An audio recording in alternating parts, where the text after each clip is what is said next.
Hello and welcome to CATFLIX. In this episode, we'll hear from a few of our professors about their experience in the new academic environment, as well as how they continue to support you, our students, through this time.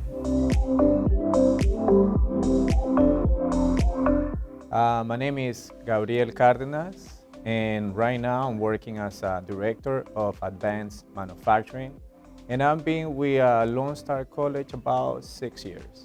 I'm Debra Vick. I teach business administration and all of the disciplines. So human resources, marketing, and of course, I have to give a little shout out, which is not really a discipline, I would say, but it does, well, management. I feel like that is encompassing of everything. And I've been with Lone Star College for 6 years, 5 years full-time. The new challenges that I see from my students is just a transition from being in the classroom in person, and now it's 100% online. So some of the students, they like to be personal.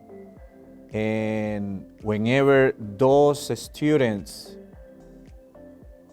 we motivate them to be in a transition to online, so they have the tendency to struggle at the beginning.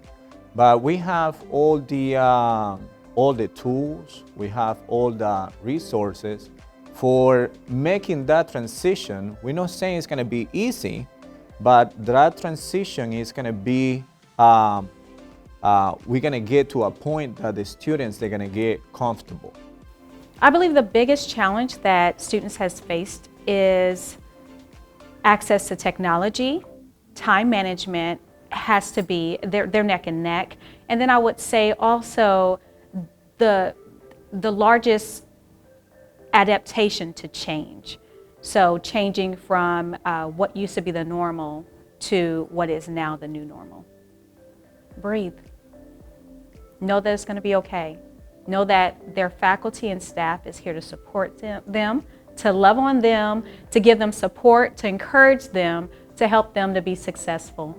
And I believe that if they just breathe, take some time out, give us the issues, the problems, help us understand what they're going through, we can help to navigate that with them. Read the instructions and read the emails. But for some reason, some of the students, they don't like to have their student email linked to their personal cell phone.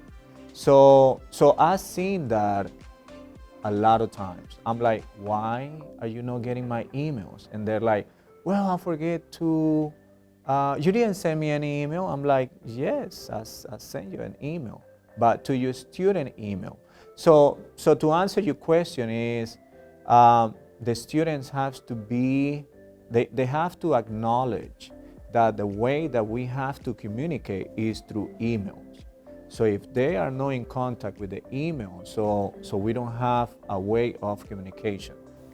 That they work hard, that they understand that I'll be here every step of the way, but they have to meet me. I also believe that another expectation is that the same way the workforce is going to require things of them, I want them to understand that I'm here to help them to have a smoother transition to the workplace, meaning that accountability is going to be part of that. Once again, read their email, instructions, be motivated, do the work, do the assignments, and of course, interact online. Because whenever you're in person, like, 2 years ago now, it was, you can tell what student is interacting, what student is not getting the material, what student is really getting the material. But right now, online class is a little bit more challenge for the students and for us as a faculty, as a professors. So the students, and we have tools, we have techniques, so we can target those students that are not getting the material. So for those students, they need to be using all these tools that we have provided online.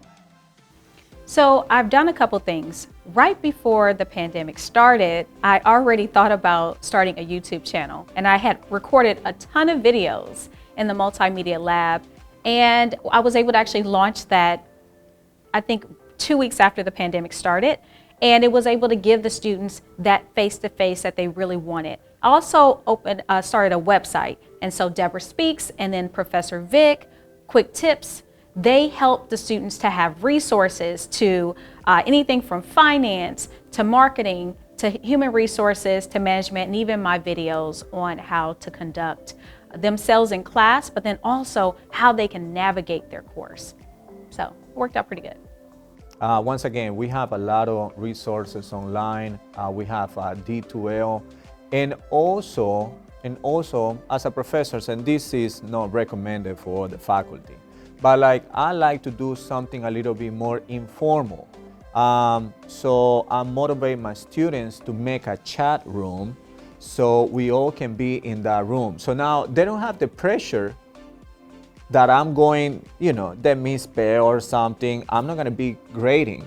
But on that chat room, they start sharing like, hey, anyone got that information? How do you do that? And blah, blah. So and then it's another tool for me that they can have, so I can, once again, I can target those students who are getting the material or are not getting the material.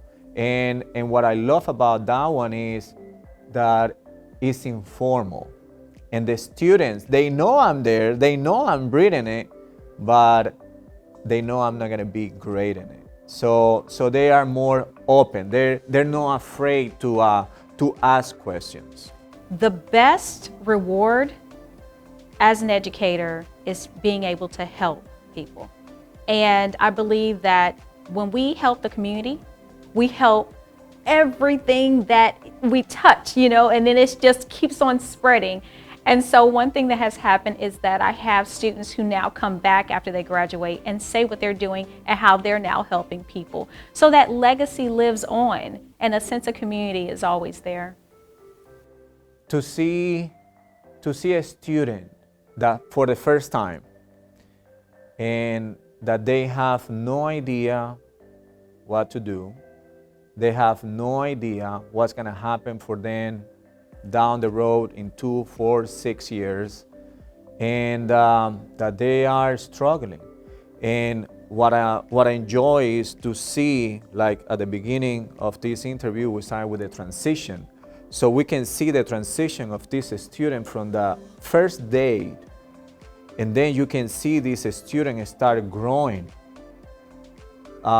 educationally, personally, and then you can see it in the graduation day. But besides that, what I enjoy the most is whenever these students, they call, like, you're not gonna believe, just right now, I had a call from one student that already graduated 2 years ago, and he was excited to be working for a company. So I enjoy that. I mean, that is no price for it.